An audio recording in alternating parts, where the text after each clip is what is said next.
तो चलिए गाइज, आज हम लोग देखते हैं, नए ब्लॉग में मिलते हैं। और ये है विपिन जी। तो विपिन जी से जानना चाहेंगे, विपिन आप ये बताइए, सबसे पहले जब आप यहाँ आए थे तो आपको कैसा महसूस हुआ था?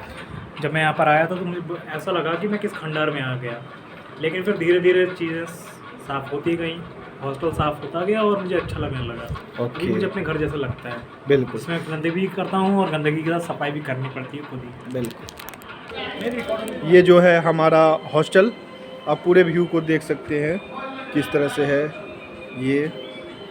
और इसके साथ साथ हम आइए और कुछ लोगों को और घुमाने का प्रयास करते हैं और देखने का प्रयास करते हैं। ये 82 रूम है, ये बाली बगिया वाला रूम है और आपको मिलाने का प्रयास करते हैं। तो चलिए, सबसे पहले चंद्रशेखर जी से हम जानना चाहेंगे कि इस हॉस्टल में आपको कैसा आकर के लग रहा है? हाँ सर। मेरे लिए तो कुछ नया एहसास नहीं है, मैं बहुत पहले से हॉस्टल में रहता हूँ, लेकिन ठीक है, अभी 5 साल बाद हॉस्टल में आए हैं तो फिर से वो जवानी की यादें फिर से मिलने को मिला सब दोस्तों से, तो अच्छा लगा हमको। ये होना चाहिए जीवन में, हॉस्टल लाइफ कभी ना कभी एक बार आपको जीना चाहिए। आपको पता चलता है कि कैसे आपको समाज में रहना चाहिए। अलग अलग क्षेत्र से अलग अलग आदमी आते हैं, अलग अलग क्षेत्र से अलग अलग लड़के आते हैं, अलग अलग सबका नॉलेज होता है, अब सबको शेयर करने का मौका मिलता है। तो इसलिए एक बार हॉस्टल में तो रहना ही चाहिए जीवन में कभी ना कभी, वो भी आपको कॉलेज लाइफ जिए और एक बार हॉस्टल में ज़रूर रहे। ये हमारा हॉस्टल का एक्सपीरियंस है जो बहुत शानदार है। उससे मतलब जीवन में आपको सब चीज़ का अनुभव हॉस्टल में मिल जाएगा। जो गांव में आप समाज देख के आएंगे, वहाँ ये समाज यहाँ पे मिल जाएगा, क्योंकि यहाँ पे भी अलग अलग क्षेत्र से अलग लड़के आए हैं, तो वही समाज मिलेगा जब गांव में देख आए हैं। और दूसरे जगह कल्चर भी जानेंगे कि वो बच्चे की वहाँ का क्या समाज है। तो इसलिए हॉस्टल लाइफ बहुत ज़रूरी है जीवन में। धन्यवाद। बिल्कुल, जैसा कि ये चंद्रशेखर जी को आप देख रहे थे। अब हम आइए जानते हैं भोला जी से, जो भोला जी से जानने का प्रयास करेंगे कि अभी हम लोग किरण सेंटर जाने वाले हैं, इसको लेकर के कितनी उत्सुकता है इनके मन में, क्या क्या क्रियाएं करेंगे और कौन कौन सी कमेटी का गठन किया गया अपने विश्वविद्यालय के। तो चलिए आइए। हाँ भोला जी, आप बताइए। पहले तो मैं आपको बहुत बहुत धन्यवाद दूंगा कि आपने मुझे बोलने का अवसर प्रदान किया। जब से मुझे पता चला है कि हमारे करिकुलम में किरण सेंटर जाने का एक प्रावधान है, या फिर कह लीजिए कि वहाँ जाना हमारे लिए मैंडेटरी है, तब से मैं उत्साहित हूँ कि वहाँ कुछ मुझे नया सीखने को मिलेगा। और इसके लिए मैं बहुत उत्साहित भी हूँ, क्योंकि हमारे मित्रों के साथ मैंने बात किया था। कुछ लोग कह रहे थे कि खुद ही चलेंगे, बाइक से चलेंगे या ऑटो से चलेंगे, तो फिर मैंने ही अपने मित्रों से सजेस्ट किया कि ऐसा करते हैं कि सभी के लिए एक बस कर देते हैं। तो जहाँ की मेरी सुझाव मानी भी गई और हमारे टीचर मैम से बात हुई, तो फिर वहाँ से भी हम लोग को परमिशन मिल गया कि आप लोग बस कर लीजिए। तो लगभग हम ये प्रक्रिया पूरी हो गई है। और रही कमेटी की बात, तो कुछ कमेटियाँ बनी हैं, जैसे कि कोष कमेटी बनी है, जिसके अध्यक्ष कह लीजिए या कमेटी में जो लोग हैं उसमें हमारे मित्र प्रवीण दुबे जी और धनंजय सिंह जी हैं। और उसके बाद एक कमेटी बनी है भोजन के लिए, जो लंच का व्यवस्था करेंगी, जैसे कि खाने पीने के लिए दोपहर में या फिर पानी के लिए। तो उस कमेटी में हमारे सुशांत जी, जो कि यहाँ अभी कैमरामैन बने हुए हैं या फिर एक तरह से कह लीजिए ब्लॉगर बने हुए हैं, वो हैं। और उनके साथ HI स्टूडेंट विवेक जी हैं। और उसके बाद हमारे अनुशासन के लिए 2 कमेटियां बनी हैं, एक VI स्टूडेंट की और एक HI स्टूडेंट की। तो HI स्टूडेंट में हमारे मित्र, जो कि पुरुष वर्ग में मित्र चंद्रशेखर जी, जिनके वक्तव्यों को आपने अभी सुना है, और फीमेल वर्ग में हैं अंजलि तिवारी। और इसी तरह VI वर्ग में बोले तो हमारे ओम प्रकाश जी हैं, ओम प्रकाश मौर्य जी, और तान्या कुमारी हैं फीमेल वर्ग से। और इसी तरह एक और कमेटी बनी है जो कि इस पूरे ट्रांसपोर्ट को, जैसे बस को हायर करना, फिर या बस में समय पे आ जाए, बस की सारी सुविधाएं, कि कोई भी ऐसे कोई दुर्घटना ना हो जाए, इस सब की व्यवस्था के लिए हमारे मित्र सत्यपाल जी और मैं खुद भोला गुप्ता बस की सारी सुविधाओं को देख रहे हैं। और इसी तरह अगर कहा जाए तो हमारे बीच एक है रक्षक, जो कि सभी कार्यों को देखते रहते हैं, हमारे मित्र रिजवान जी। इन्हें रक्षक का कार्य दिया गया है, जो सारे सबको देखेंगे। ये एक तरह से इन्हें जीवन रक्षक बोला जा सकता है। और उसके बाद जैसे कि कुछ मैम और सर ने मिल के ड्रेस कोड डिसाइड किया है, जो कि मैंडेटरी तो नहीं है, लेकिन उसको कुछ हद तक माना जाना अनिवार्य है।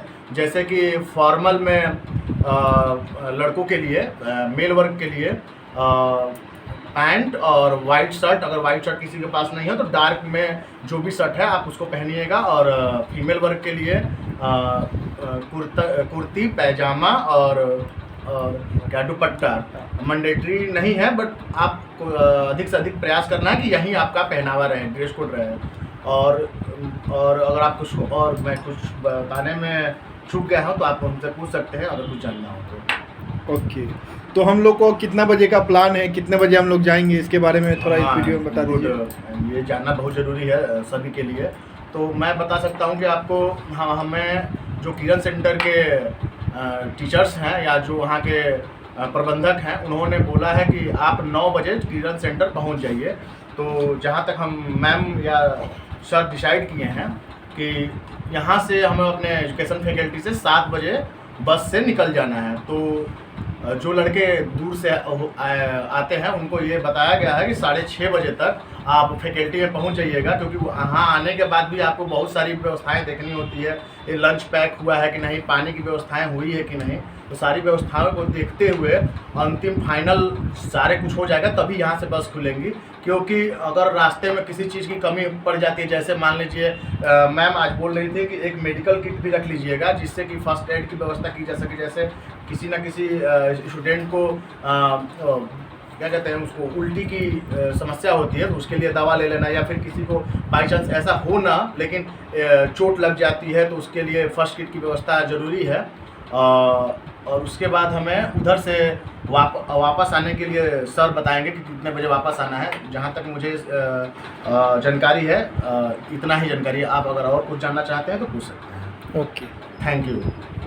तो ये भोला जी थे, बहुत बहुत धन्यवाद। अब आइए प्रवीण जी से बात करेंगे कि खाना में क्या क्या सुविधाएं हम लोग को मिलेंगी। तो ये प्रवीण जी हैं, आइए इनसे जानते हैं। तो सबसे पहले आपको धन्यवाद। जैसा कि हम सबका शैक्षणिक परिभ्रमण किरण सेंटर को जाना है, और मेरे 2 साथी चंद्रशेखर जी और भोला जी आपको अवगत करा चुके हैं कि किस प्रकार से हम लोग वहाँ जाएंगे और क्या कार्यक्रम कैसे संचालित होगा। मुझे भी कुछ कार्यभार दिए गए हैं जो कि कोष या रुपए को कलेक्ट करने से संबंधित है। मैं आपको पहले अपना सूचना दे देना चाहता हूँ कि आप सभी जितने भी साथी हैं मेरे साथ, वो मेरे को नगद या फिर UPI के माध्यम से पेमेंट कर सकते हैं। और जहाँ तक खाने का सवाल है तो हम लोग इसके लिए पूड़ी सब्जी और जलेबी की व्यवस्था कर रहे हैं, और इसके लिए हम विस्तृत चर्चा अपने मिस महाराज से और अपनी सभी साथियों से सम्मिलित रूप से मिलने के बाद और उनका जो राय होगा उस पर चर्चा के बाद हम उस पर निर्णय पे आएंगे कि क्या कैसे दिया जाए। बिल्कुल, बहुत बहुत धन्यवाद। अब हम इनसे जवान रक्षक अपने हैं हमारे, उनसे जानना चाहेंगे कि किस प्रकार से वो महिला सुरक्षा को बढ़ावा देंगे और महिलाओं में जो कई सारी गतिविधियां पाई जाती हैं, कभी वो इधर घूमने जाती हैं, कभी वो इधर, तो किस प्रकार से रोकने का प्रयास करेंगे हमारे जवान रक्षक सर। धन्यवाद सुशांत सर, आपने जिन वक्तव्यों से हमें नवाजा, आपका बहुत बहुत धन्यवाद।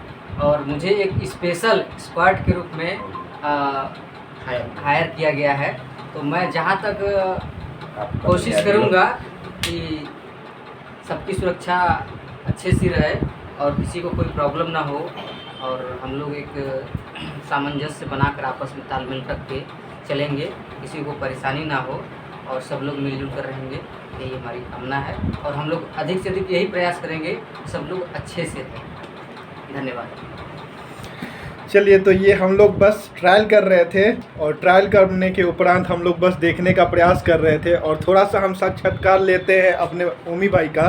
जो ओमी भाई जो कि अनुशासन कमेटी के अध्यक्ष भी बनाए गए हैं VI स्टूडेंट के, तो उनसे भी जानने का प्रयास करेंगे किस प्रकार से ये अनुशासन करवाएंगे। मैं ओम प्रकाश मौर्य। अनुशासन कहना तो ठीक नहीं होगा, क्योंकि हम लोग आपस में हैं, हम लोग स्टूडेंट ही हैं, तो अनुशासन की व्यवस्था ऐसी नहीं है, मतलब सहयोग की बात है।